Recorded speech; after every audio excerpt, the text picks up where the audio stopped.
السلام علیکم ورحمۃ اللہ وبرکاتہ۔ عزیز ناظرین، سورۃ الرحمن کی دوسری نشست میں آپ سب لوگوں کا استقبال۔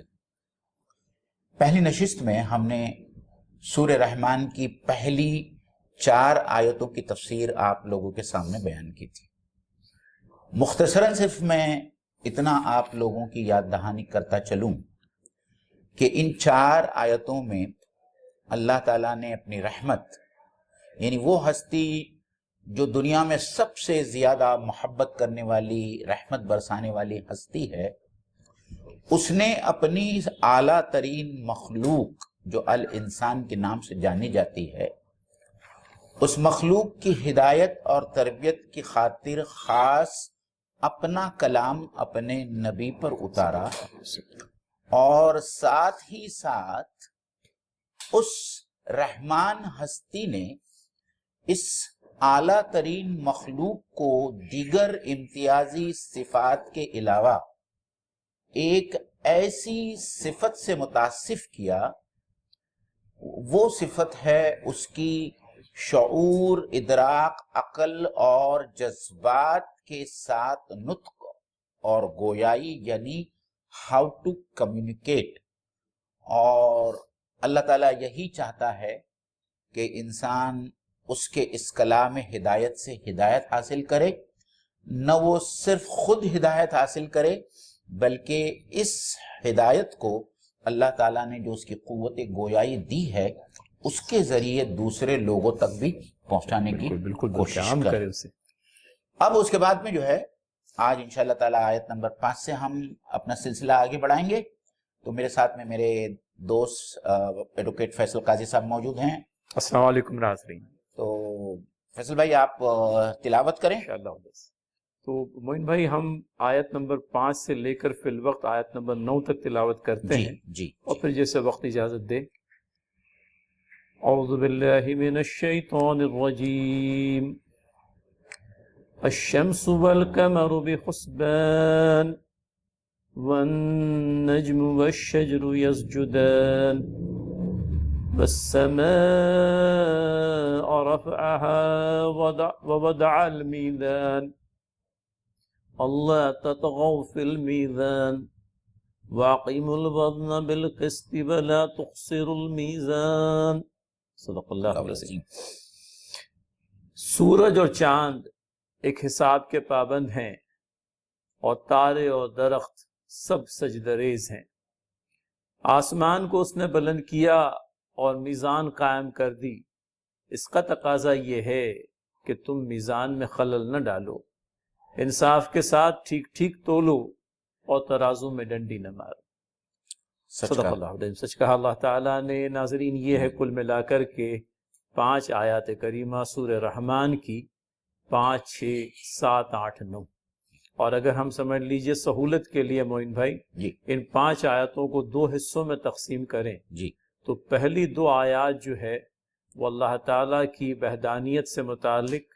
عقیدہ توحید سے متعلق، اور آخری 3 آیات اس نظام عدل و قسط سے متعلق ہے جس پر یہ پوری کائنات بنی ہوئی ہے، قائم ہے۔ تو اس مختصر سے تعارف کے ساتھ میں ہم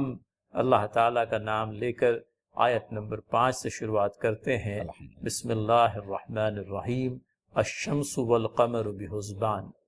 سورج اور چاند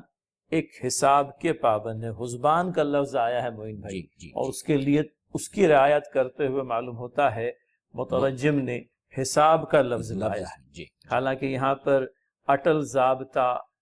یوں کہہ لیجئے کہ ایک فارمولا، ایک طے شدہ پروگرام کی پابندی کرتے ہیں سورج اور چاند۔ اور یہ پابند کا لفظ جو ہے، اس کو اگر ہم تھوڑا سا اور وسیع کر دیں تو گویا کہ مطیع و فرما بردار ہیں، فرما برداری کرتے ہیں، اطاعت شعار ہیں۔ یہ دونوں سیارے حالانکہ ہے تو اپنے آپ میں بہت بڑے، لیکن اللہ تعالیٰ کی وسعت اور بے پناہ جو قدرت ہے اس کے آگے وہ بھی ہیچ ہے۔ آپ دیکھیں تو معین بھائی اس پر تشریف فرما لیتے ہیں۔ سورج اور چاند ایک ضابطے کے پابند ہیں اور اس میں بہت حالانکہ آیت آپ دیکھیے کل ملا کر کے 1، 2 اور 3 الفاظ لیکن ان تین الفاظ کے اندر میں کس طرح سے اللہ تعالیٰ نے ان دونوں سیاروں کو پابند کر کے اس کائنات کو یوں کہہ لیجئے کہ منظم اور مرتب کیا ہے، وہ سمجھ میں بات آتی ہے، میں سمجھ جی۔ اور فیصل بھائی ایک بات جو ہم کو سمجھنا چاہیے جی کہ اوپر تو اللہ تعالیٰ نے اپنی رحمانیت اور قرآن اور انسان کی تخلیق کا بیان کیا، جی اور پھر یکایک ایسا لگتا ہے کہ یہ واضح انحراف ہو رہا ہے اس تھیم سے، ایک ہم دوسری تھیم کی طرف آ رہے ہیں۔ تو اس میں غالباً اشارہ یہ مل رہا ہے کہ جس طریقے سے اللہ تعالیٰ نے انسان کو اور انسان کی ہدایت کے لیے یہ قرآن مجید نازل کیا تاکہ انسان اپنی زندگی میں وہ نظم اور وہ ضبط اور وہ ڈسپلن قائم کرے جو ان کی بقا کے لیے بہت ضروری ہے، جی اور اس کو مثال سے زیادہ واضح کرنے کے لیے اللہ تعالیٰ نے ان سیاروں کا تذکرہ سیاروں کا فرمایا ہے۔ تذکرہ فرمایا۔ اور معین بھائی یہ جو علم القرآن جو دوسری نمبر کی آیت آئی ہے، جی جی اللہ تعالیٰ نے قرآن کا علم عنایت کیا انسان کو، جی اور یہ تشریح میں یہ بات آتی ہے کہ قرآنی تعلیمات سے یہ دو مضامین ہیں، جیسے کہ میں نے شروعات میں کہا تھا، یا ایک تو اللہ تعالیٰ کی وحدانیت کا مضمون ہے جی اور دوسرا عدل و قسط کا مضمون ہے، جی اور یہ دونوں مضامین قرآن سے ہی متعلق ہیں۔ جی جی تو معین بھائی شمس اور قمر کو اللہ تعالیٰ نے ایک ضابطے کا پابند کر دیا۔ جی اب اس میں سب سے پہلی بات جو ذہن میں آتی ہے وہ یہ کہ وقت ہے، جی اسی طرح سے دن ہیں، پھر اس کے بعد میں تاریخیں ہیں، کیلنڈر کہہ لیجئے، اور کیلنڈروں کے علاوہ فصلیں ہیں، جی اور فصلوں کے علاوہ موسمیات، جی یہ سب کے سب جو ہیں اسی کے سورج اور چاند، کے اوپر چونکہ وہ ایک ضابطے میں بندھے ہوئے ہیں، لہٰذا یہ ساری چیزیں جو ہے عمل میں آ رہی ہے، اور یہ ضابطہ ہی ہے جو وقت کے شمار کا باعث بنتا ہے، جی یہ ضابطہ ہی ہے جو کیلنڈرز کو یوں کہہ لیجئے کہ ان کی تاریخوں کی ترتیب کا باعث، بالکل فصلیں ربیع کے ہنگامے میں کون سی فصل آئے گی اور خریف کے ہنگامے میں کون سی فصل آئے گی، جی یہ بھی سورج کی گردش کے متعلق ہے، اور پھر موسموں کا نظام تو بہرحال جی ہے ہی، جی جی بارش لے لیجئے، سردی لیجئے، گرمی لیجئے، جی تو جی ایک ضابطے میں ان دونوں سیاروں کو ایک ضابطے کا پابند کر کے بالکل اللہ تعالیٰ نے یہ پورا کا پورا نظام جو ہے اپنے آپ میں مربوط بنا دیا۔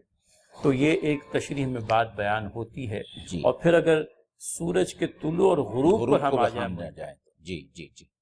کیونکہ طلوع اور غروب کے سلسلے میں بھی آپ اندازہ کریں یہ کائنات کتنے برسوں سے قائم ہے، قائم جی کروڑہ برسوں سے۔ جی اب کروڑہ برسوں سے یہ کائنات قائم ہے، کبھی ایسے نہیں ہوا کہ سورج مشرق کی بجائے مغرب سے طلوع نکلا، ہوا، یا بلکہ اس نمرود کو تو حضرت موسیٰ علیہ السلام نے یہ بات چیلنج کیا تھا جی کہ کہ جب میرا رب سورج کو مشرق سے نکالتا ہے تو اسے مغرب سے نکال، فبہت الذی کفر، تو وہ مبہوت ہو پھر گیا جو مبہوت رہ گیا، جی اس کے بس میں ہی نہیں تھی یہ بات جی کہنے کے لیے۔ پہلے چیلنج کو تو اس نے میٹ آؤٹ کرنے کی کوشش کی جی کہ میرا رب زندگی بخشتا ہے، میرا رب موت دیتا ہے، جی اس نے پھانسی کی سزا جس قیدی کو سنائی گئی تھی اس کو آزاد کر دیا، جی اور یوں کہہ لیجئے کہ ایک معصوم کو تختہ دار پر لٹکا دیا، کہا کہ دیکھو میں بھی زندگی اور موت دے سکتا ہوں، نعوذ جی باللہ۔ جی جی لیکن جب یہ چیلنج سامنے آ گیا وہ کافر جو ہے مبہوت رہ گئے۔ تو یہ ہے ناظرین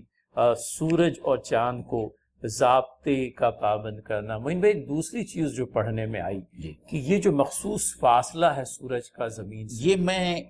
میزان کا جو یہ جو آتا ہے آگے جی وہ وضع المیزان، جی انشاءاللہ اس کو ہم وہاں وہاں اس کا پر احاطہ کور کریں انشاءاللہ، وہ بہت بہتر۔ ضروری نقطہ ہے اس سلسلے میں۔ بہت بہتر، بہت جی بہتر۔ اور فضل بھائی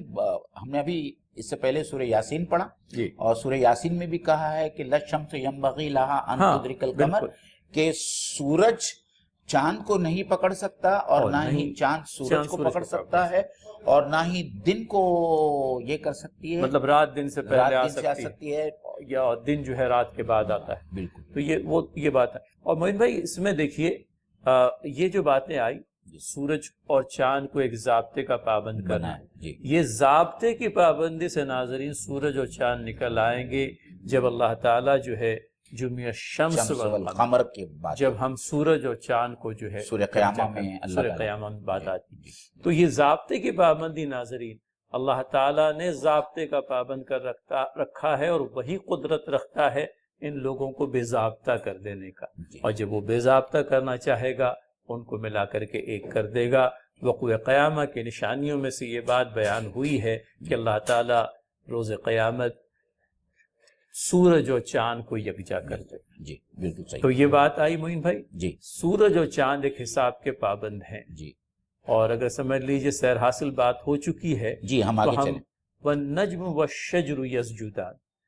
تارے اور درخت سب سجدہ ریز ہیں،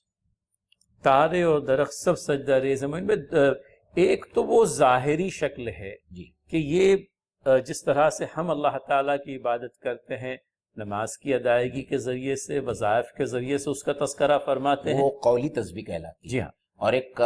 تسبیح بالحال ہوتی جی ہے، ہاں، کہ ایک قولی تسبیح ہے اور ایک حال سے تسبیح ہوتی ہے۔ تو یہاں اسی تسبیح کا ذکر ہو رہا جی ہے کہ بظاہراً ہم کو نظر نہیں آتے جی، کہ ستارے اور یہ درخت جو ہے وہ جی، اللہ تعالیٰ کو سجدہ کرتے سجدہ ہیں، لیکن اس سے مراد مفسرین نے یہی لی ہے جی کہ جس طریقے سے اللہ تعالیٰ نے ان کو جس چیز کا پابند کیا ہے جی، اس سے سرمنہ سر منہ انحراف نہیں کرتے، انحراف نہیں کرتے، جی اور یہی ان کی تسبیح ہے۔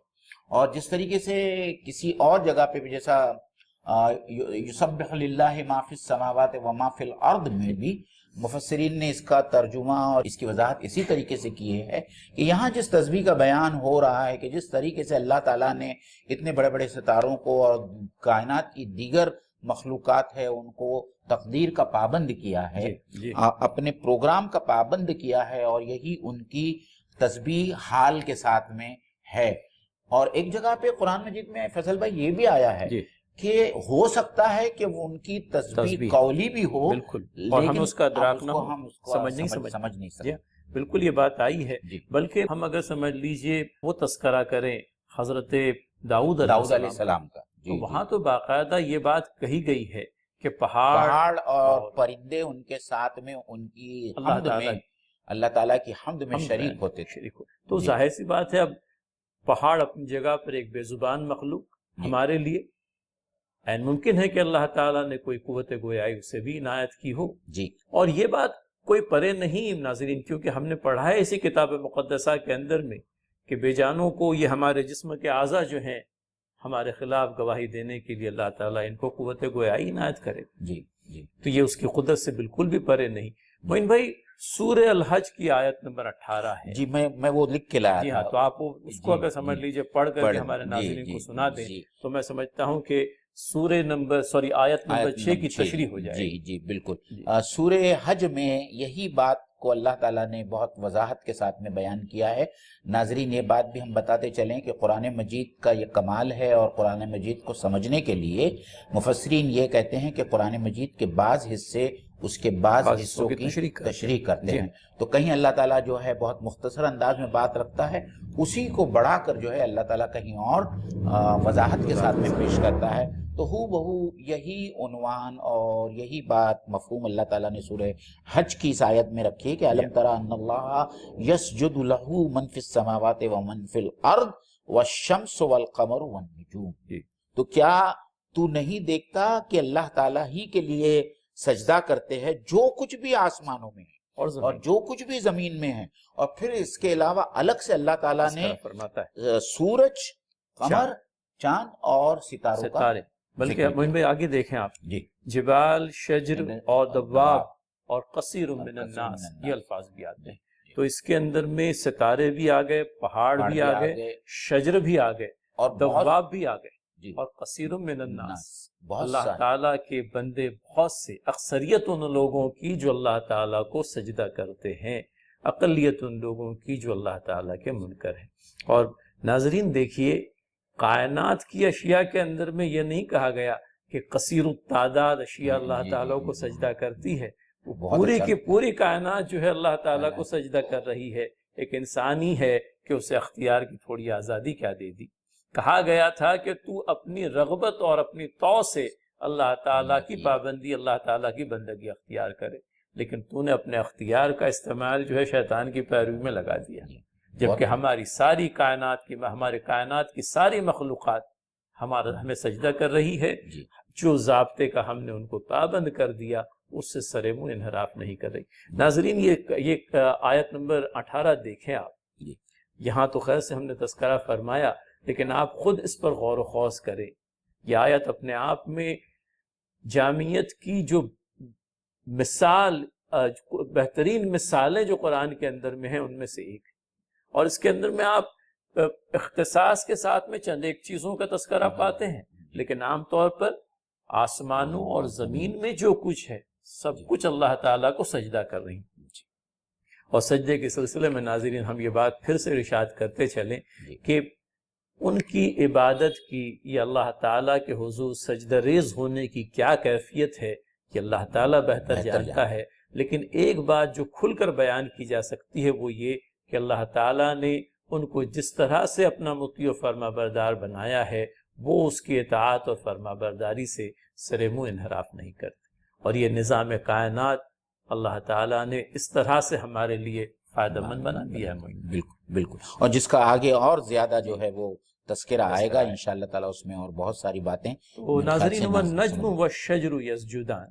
یہ 6 نمبر والی آیت ہوئی، اور ہم 7ویں آیت پر آتے ہیں۔ یہاں مضمون اب تبدیل ہو رہا ہے۔ معین بھائی اس ضمن میں یہ بھی میں نے کہا تھا شروعات میں کہ یہ 2 آیات اللہ تعالیٰ کی وحدانیت کی تعلیم پر مشتمل ہے، تو یہ وحدانیت والی بات تو ہماری گفتگو میں اب تک نہیں آئی، تو میرے خیال سے وہ سمجھانا پڑے گا، وہ یہ ہے کہ ہم صرف سورج اور چاند کو نہ لیں بلکہ ہم پورے آسمان کو لیں، اور آسمان کی وسعت کا اندازہ ابھی تک انسان اس سائنسی دور میں بھی نہیں لگا سکا ہے کہ آسمان کتنا وسیع ہے۔ ہم صرف یہی سنتے آئے ہیں اور پڑھتے آئے ہیں کہ ہمارا جو آسمان ہے، زمین کا جو پہلا آسمان ہے، اس میں بے شمار گیلیکسیز ہیں، اور گیلیکسیز بھی بلینز اور ٹریلینز میں ہیں، اور ہر گیلیکسی میں جو ہے وہ ملینز اینڈ بلینز آف ستارے سٹارز ہیں۔ تو ظاہری بات ہے کہ کوئی ایک ایسی ہستی ہے جس نے ان تمام چیزوں کی تخلیق کی ہے، اور وہی ان کے اوپر اس طریقے سے قدرت اختیار رکھتا ہے کہ اس میں ذرا سا بھی گڑبڑ نہیں ہونے پاتی۔ جیسا قرآن مجید میں خود میرے خیال سے سورہ انبیاء میں اللہ تعالیٰ نے فرمایا ہے کہ اگر اس کائنات میں ایک سے زائد خدا ہوتے لفسدتا، تو اس کے اندر فساد برپا ہو جاتا۔ تغیرات کے اندر میں پائی جانے والی یکسانیت، تغیرات تو ہو رہے ہیں، دن آتا ہے، دن کے بعد رات آتی ہے، موسمی تغیرات پیش آتے ہیں، لیکن آپ سال بھر میں ہونے والے ان تغیرات پر ایک نگاہ ڈالیں، ان تغیرات میں آپ کو یکسانیت دکھائی دیتی ہے۔ سردی کا موسم ہے، گرمی آئے گی اللہ چاہے، برسات کا موسم آئے گا، ایسا نہیں ہوتا برسات کے فوراً بعد جو ہے گرمی آ گئی۔ تو یہ تغیرات کے اندر میں جو یونیفارمٹی ہے، ان چینجز کے اندر میں جو یونیفارمٹی ہے، وہ اس بات کی غمازی کرتی ہے کہ اللہ رب العزت اس کائنات کو بلا شرکت گہرے چلا رہے ہیں، کیونکہ ایک سے زیادہ خدا ہوتے تو پھر فساد یقیناً رونما ہوتا، اور فساد کو محض ہمارے رائٹ کے معنی میں نہ لینا، فساد سے مراد بگاڑ ہے۔ کائنات کے اندر میں بگاڑ رونما نہیں ہوتا، کیونکہ اللہ وحدہ لا شریک اپنی قدرت قاہرہ سے بلا شرکت غیر کسی اور کی مرضی کے بغیر اس کائنات کو صرف اور صرف اپنی مرضی سے چلا رہے ہیں۔ جس طریقے سے میرے خیال سے جو لوگ پڑھے لکھے ہیں اور جو لوگ کارپوریٹس میں کام کرتے ہیں انہیں معلوم ہے کہ کمپنی کا صرف ایک ہی مینیجنگ ڈائریکٹر ہوتا ہے جس کے پاس میں اقتدار اعلیٰ ہوتا ہے۔ کہیں ایک سے زائد جو ہے ایم ڈی ہو جائے تو وہ کمپنی جو ہے نظم اور ضبط کے ساتھ میں کبھی کام نہیں کر سکتی، کیونکہ ایک بات کو ایک ایم ڈی یہ کرے گا، ایکسپٹ کرتا اور دوسرا رد کر دیتا، اس کو رد کرتا۔ اور یہی حال دنیا کے تمام تر اوطان اور ممالک کا بھی تو ہے معین بھائی، کہ آپ کسی ملک کے سربراہ کو لیجئے، ایک ہی سربراہ ہوتا ہے، اور لوگوں نے عجیب اپنے طور پر یوں کہہ لیجئے کہ فلسفے گڑھ لیے، اور اس کائنات کو مختلف خداؤں کی یوں کہہ لیجئے کہ رزمگاہ بنا دیا۔ اللہ تعالیٰ کے فضل سے اس کا دین کسی قسم کی ڈپارٹمنٹلائز خدائی کا قائل نہیں، اور ہو بھی نہیں سکتا۔ رب کائنات جو ہے اللہ وحدہ لا شریک، جس طرح سے مختلف اوطان اور ممالک کے سربراہ ایک ہیں، جی اس کائنات کا رب بھی اپنے آپ میں ایک ہے۔ واہ، تو یہ وحدانیت کی تعلیم ان دو آیات کے اندر میں ناظرین یہ ایک گوشہ تھا جو اجاگر کرنے سے رہ گیا تھا۔ جی اب معین بھائی اس پر چلتے ہیں آتے ہیں، یہ تین جو آیات ہیں، جی حالانکہ میں سمجھتا ہوں ان تینوں کو ہم ایک ساتھ لے سکتے ہیں، بالکل۔ تو میں پہلے تلاوت کر دوں۔ وَالسَّمَاءَ رَفَعَهَا وَوَضَعَ الْمِيزَانَ أَلَّا تَطْغَوْا فِي الْمِيزَانِ وَأَقِيمُوا الْوَزْنَ بِالْقِسْطِ وَلَا تُخْسِرُوا الْمِيزَانَ۔ ترجمہ ہے ناظرین، آسمان کو اس نے بلند کیا اور میزان قائم کر دی۔ اس کا تقاضا یہ ہے کہ تم میزان میں خلل نہ ڈالو، انصاف کے ساتھ ٹھیک ٹھیک تولو اور ترازو میں ڈنڈی نہ مارو۔ جی اب معین بھائی آسمان کو اس نے بلند کیا اور میزان قائم کر دی۔ یہ میزان قائم کر دی، میں سمجھتا ہوں یہ لب لباب ہے ان تین آیات کا، اور تینوں آیات میں لفظ میزان استعمال آیا ہے۔ کیا گیا جی ہے، بالکل،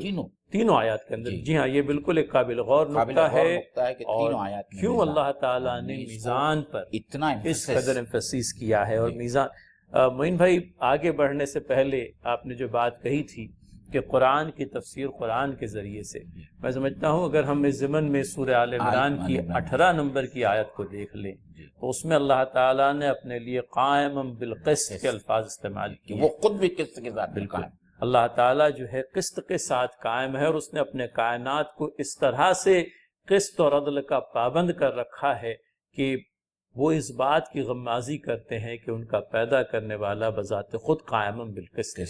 تو یہ میزان سے ووضع المیزان، اور اس نے میزان قائم کر دیا۔ جی تو میں اس میں چند باتیں رکھنا چاہوں گا ناظرین کے سامنے۔ پہلی بات تو یہ ہے کہ آسمان کی بلندی کا اللہ تعالیٰ نے تذکرہ فرمایا جی کہ وہ اس کو ہم نے بہت بلند کیا۔ تو جس طریقے سے ہم چھت کو بلند کرتے ہیں، اس طریقے سے اللہ تعالیٰ نے آسمان کو اتنا بلند کیا، اتنا اونچا بنایا کہ وہ انسان کے تصورات سے باہر ہے۔ اور پھر جو اس نے آسمان بنایا، اور قرآن مجید میں جا بجا جو ہے اس آسمان کی تخلیق کا ذکر ہے کہ تم اس کے اندر کوئی تفاوت نہ پاؤ گے۔ جیسے کہ سورہ ملک میں ہم شروع میں ہی پڑھتے ہیں کہ سمرجع البصر کرتین،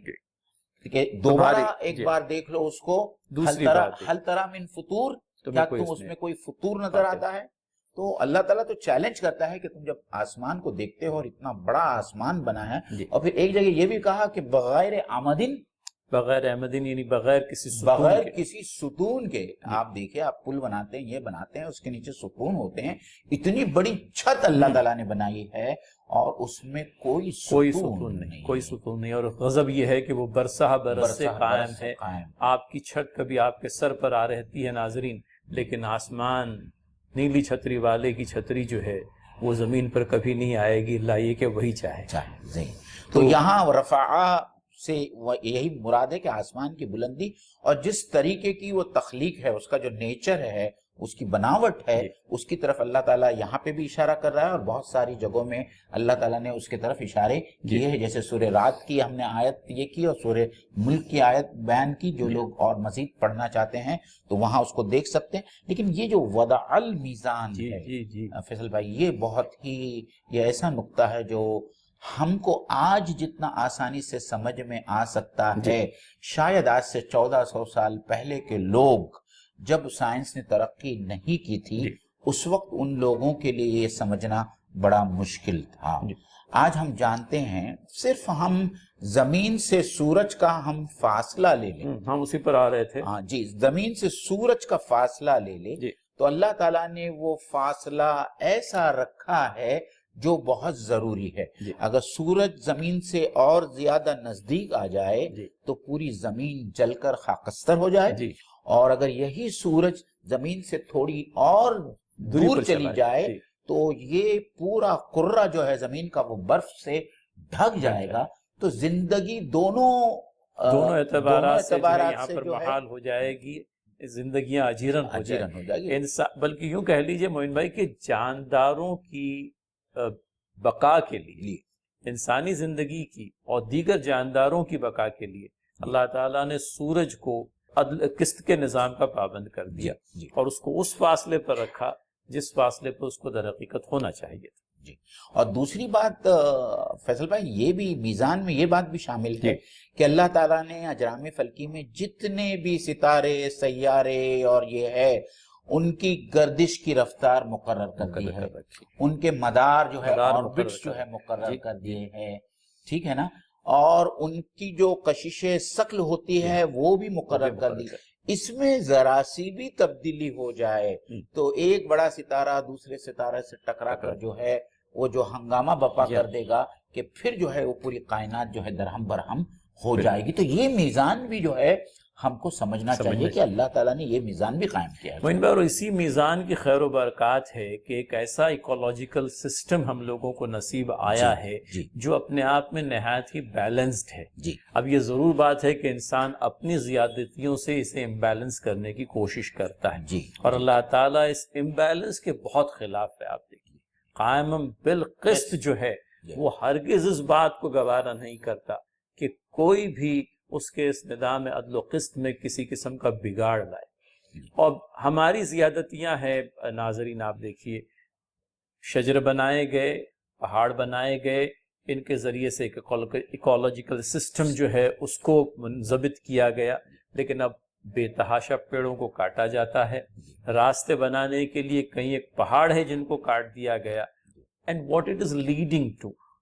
اللہ تعالیٰ نے اس کائنات کے اندر میں جو ایکولوجیکل بیلنس رکھا ہے ہم اس کو ڈسٹرائی کرنے کی کوشش کر رہے ہیں۔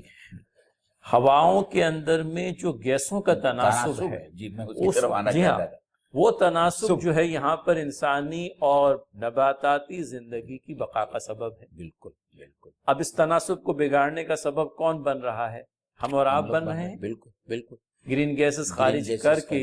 آپ نے ہوا کی نائٹروجن کو، ہوا کی آکسیجن کو متاثر کر رکھا، اور اس کے نتیجے میں آپ دیکھ رہے ہیں موسموں کے اندر میں کیسی عجیب و غریب تبدیلیاں آپ کو دیکھنے کے لیے ملتی ہیں۔ دسمبر کے موسم میں برسات۔ بالکل، اور انوائرمنٹلسٹ اس بات کے قائل ہیں کہ یہ تمام تبدیلیاں اسی وجہ سے ہو رہی ہے کہ اب جو ہے وہ میزان جو ہے جو انسان جو ہے اس میزان کے اندر خلل ڈال رہا ہے، اور وہ اس کی بڑی اچھی مثال اوزون لیئر سے دیتے ہیں کہ اللہ تعالیٰ نے ہمارے کرۂ ارض کی حفاظت کے لیے، الٹرا وائلٹ ریز سے حفاظت کے لیے جو اوزون لیئر بنائی ہے، آپ اس اوزون لیئر کے اندر شگاف ہو رہے ہیں، اور یہ شگاف اسی وجہ سے ہو رہے ہیں کہ یہ جو گیسز خارج ہو رہی ہے ہمارے اے سی سے، ہمارے ریفریجریٹر سے، ہمارے کاروں سے، یہ جو گیسز خارج ہو رہی ہے اسی وجہ سے جو ہے اوزون لیئر ڈسٹرب ہو رہی ہے۔ اور یہ ایک رخنا ہے، یہ ایک زیادتی ہے جو اللہ تعالیٰ کے نظام کے ساتھ میں حضرت انسان کر رہا ہے۔ ایک وقت تک تو برداشت کر لے گا، لیکن یقین رکھیں کہ غیور ہے اللہ تعالیٰ، اس بات کو گوارا نہیں فرمائے گا کہ آپ اس کے نظام کے اندر میں خلل اندازی کا باعث بن جائیں، اور جہاں یہ آپ کا خلل حد سے متجاوز ہوا، رب تعالیٰ کا ہنٹر جو ہے چل جاتا ہے ناصر۔ لہٰذا یہ جو میسج دیا گیا ہے وہ وضع المیزان کا، کہ اللہ تعالیٰ بذات خود اپنے تعلق سے قائم بالقسط کے الفاظ لاتے ہیں ناظرین۔ اور یہ آیت کو آپ بغور دیکھیں، معین بھائی آپ سے یہ بات شیئر کرنا چاہوں گا، صاحب تدبر نے، امین حسن اصلاحی صاحب نے اس 18 نمبر کی جو تشریح لکھی ہے، میں سمجھتا ہوں بہت ہی جامع تشریح، اور بہت مطلب آل انویلپنگ جس کو ہم کہتے ہیں، اس میں سارے نقاط کو انہوں نے بحسن خوبی کور کیا ہے۔ ناظرین آپ سے درخواست ہوگی میری، اور امید ہے آپ میری اس درخواست کو رد نہیں کریں گے، آپ تدبر قرآن کو دیکھیں، سورہ آل عمران کی آیت نمبر 18، اور اس آیت نمبر 18 کی آپ اس میں تشریح دیکھیں۔ ان کے استفادہ کے لیے میں ترجمہ سامنے رکھ دوں آل عمران کا جو تذکرہ ہو رہا ہے آیت نمبر 18 کا۔ تو اللہ تعالیٰ فرماتے ہیں، جی ہاں، عربی متن، شہید اللہ تعالیٰ شہادت دیتے ہیں اس بات کی کہ اللہ تعالیٰ کے علاوہ کوئی معبود نہیں، اور فرشتے اور اہل علم بھی اس بات کی گواہی دیتے ہیں کہ اس کے سوا کوئی معبود نہیں، وہ عدل و قسط کو قائم رکھنے والا ہے، قائم بالقسط۔ اور مزید یہ پھر الفاظ آتے ہیں، اس کے سوا کوئی معبود نہیں، وہ غالب و حکمت والا ہے۔ تو ناظرین یہ بات یہاں پر بھی، اور یہ بات سورہ آل عمران کی 18 نمبر کی آیت میں بھی۔ معین بھائی، ایک اللہ تعالیٰ نے ووضع المیزان کہا، اللہ تعالیٰ نے نظام کو قائم رکھنے، عدل و قسط کے قیام کو قائم رکھنے کی بات کہی، اور اب نگیٹیولی آ رہی ہے اللہ تطغوا فی المیزان، دونوں مثبت پہلو اور اب منفی اور پہلو بھی آ منفی رہا ہے۔ پہلو۔ اور آپ نے جو کہا نا جی کہ فساد فی الارض جو ہے جی اللہ تعالیٰ کے نزدیک انتہائی ناپسندیدہ ہے، جی اور فساد فی الارض کی ایک وجہ یہ بھی ہے کہ انسان جب اس میزان میزان کو، یا اعتدال یا اس بیلنس میں جب انسان فرق کرتا ہے تو وہی فساد کا باعث بنتا ہے، اور وہ انفرادی سطح سے بڑھتا ہوا جب وہ اجتماعی سطح پر پہنچتا ہے تو جس طریقے سے حضرت شعیب علیہ السلام کی قوم کے ساتھ میں ہوا، اور وہ جس مرحلے پر اور جس نقطے پر پہنچے، نقطہ عروج پر اپنے فساد کے، تو اللہ تعالیٰ نے بالکل اپنا تازیانہ ان کے اوپر برسایا۔ کائنات کے نظام کے ساتھ بگاڑ اور انسانی زندگی کے ساتھ ہونے والا بگاڑ سبھی جو ہے نظام عدل و قسط کے خلاف ورزی میں آتے ہیں۔ ایک میزان تو وہ ہے جس پر اللہ تعالیٰ نے کائنات کو قائم کر دیا، اور ایک میزان ناظرین وہ ہے جو ہمارے اپنے اندر میں اللہ تعالیٰ نے رکھی ہے۔ بالکل صحیح اور غلط کے درمیان تمیز کرنے والی جو حص ہمارے درمیان میں ہے، ہمارے اندر میں موجود ہے، اور یہی میزان سے جب ہم انحراف کرتے ہیں، یہی نظام عدل و قسط کو جب ہم چیلنج کرتے ہیں تو پھر خرابیاں آ جاتی ہے۔ پچھلے انبیاء علیہ الصلوۃ والسلام کی تاریخ کو بھی اگر دیکھ لیں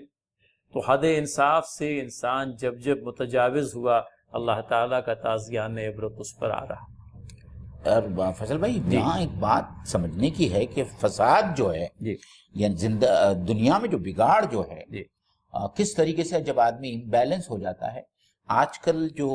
یہ ایل جی بی ٹی کی جو تحریک چلی ہے یہ کتنا بڑا انحراف اور امبیلنس ہے، اور جس کی وجہ سے انسانی زندگی کے اندر جو فساد رونما ہو رہا ہے وہ ہمارے سب کے سامنے بالکل سامنے معین بھائی۔ اس کے ساتھ میں اب تو یوں کہہ لیجئے کہ تمام تر اخلاقی اقدار کو اور اخلاقی حدود کی پائمالی کر لینے کو انسان نے پرسنل لیبرٹی کے نام پر جو ہے روا رکھ دیا گیا ہے۔ سیم سیکس ریلیشن شپ ہو رہی ہیں اور اس کو معیوب بھی نہیں سمجھا جا رہا بلکہ اس کو قانونی طور پر اجازت دی جا رہی ہے۔ لوگ بھی منتظر ہیں، حق پرست منتظر ہیں کہ رب تعالیٰ کی طرف سے اس بگاڑ کو صحیح کرنے کے لیے کب کون سامنے لایا جاتا ہے۔ تو اللہ تطغوا فی المیزان، اس کا تقاضا یہ ہے کہ تم میزان میں خلل نہ ڈالو، اور پھر اس کے بعد میں ایک چھوٹی سی مثال دی گئی ہے معین بھائی جو آیت نمبر 9 ہے، وَأَقِیمُوا الْوَزْنَ بِالْقِسْطِ وَلَا تُخْسِرُوا الْمِیزَانَ۔ میں سمجھتا ہوں مثال کے طور پر بیان کیا جاتا ہے کہ انصاف کے ساتھ ٹھیک ٹھیک تولو اور ترازو میں ڈنڈی نہ مارو۔ یہ وہ میزان ہے جس کا مشاہدہ روزانہ ہم کو ہوتا ہے، اور اللہ تعالیٰ اس بات کو بھی گوارا نہیں فرما رہے ہیں کہ آپ اس کے اندر میں کم تولیں، چھوٹے سے میزان کے اندر، چھوٹے سے میزان اور اس کے لیے اللہ تعالیٰ نے ایک پوری سورہ نازل کی، المطففین، ویل للمطففین، کہ تباہی ہے، جہنم کی وہ وادی ہے ان لوگوں کے لیے جو ڈنڈی مارنے والے، کم تولنے والے۔ اور فیصل بھائی یہ جو کم تولنے والی جو بات ہے اس کی مختلف شکلیں ہیں، بالکل مختلف شکلیں، اور اس سے سمبولیکل یہ پیش کیا گیا ہے کہ بھئی ڈنڈی نہ مارے، لیکن اس سے اگر ہم براڈ سینس میں لے لیں اسے تو اس سے مراد یہی ہے کہ اللہ تعالیٰ کے قائم کردہ نظام عدل و قسط سے آپ چھیڑ چھاڑ نہ کریں۔ جس طرح سے ایک دکاندار چھیڑ چھاڑ کرتا ہے، کسی گاہک کو کم تول کر کے دیتا ہے، کوئی ناپنے والا کم ناپ کر کے دیتا ہے، تو گویا وہ میزان ہے جو اللہ تعالیٰ نے قائم کی ہے، اس کے اندر میں وہ خلل ڈالتا ہے۔ اللہ تعالیٰ کو یہ چھوٹے سے چھوٹا خلل بھی گوارا نہیں، وہ جا کے کوئی بڑے خلل کو وہ گوارا کر دے۔ اور اگر سمجھ لیجئے اس کے تازیانہ عبرت کے پڑھنے میں اگر کوئی تاخیر ہو رہی ہے تو یہ بھی اس کی اپنی اسکیم آف تھنگس کے تحت۔ بالکل انسان کی دراز کی ہوئی رسی کو جب وہ چاہے کھینچ لے، لیکن اس کی اسکیم آف تھنگس اس وقت یہ تقاضا، مطلب یوں کہہ لیجئے کہ یہ چاہ رہی ہے کہ نہیں، ابھی تک کہ ہم کو اس دنیا کی بساط کو قائم رکھنا ہے، تاکہ جتنی اتھل پتھل یہ کرنا چاہے کر لے، ہم اس پر ایک مرتبہ اتمام حجت کر لیں اور اس کے بعد میں اس کو فیصلہ جو ہے صادر کر لیں۔ اور فیصل بھائی میں تو اس کو تھوڑا اور ایکسٹینڈ کروں گا، اس لیے کہ ڈنڈی مارنے کی بعض شکلیں تو میرے خیال سے وہ چوری کرنے کے عین مطابق ہے،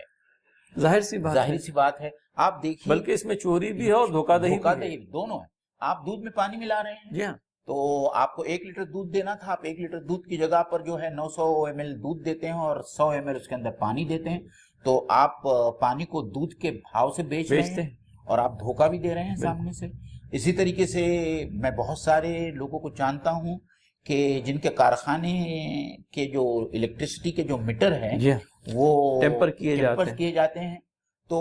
اس میں اور اس کو کوئی یہ نہیں سمجھا جاتا, برائی معیوب بھی نہیں سمجھا جاتا ہے. تو اور اسی طریقے سے میں کچھ ہم لوگ جانتے ہیں, دن رات ہم لوگ ٹیکسیوں میں اور رکشاؤں میں سفر کرتے ہیں,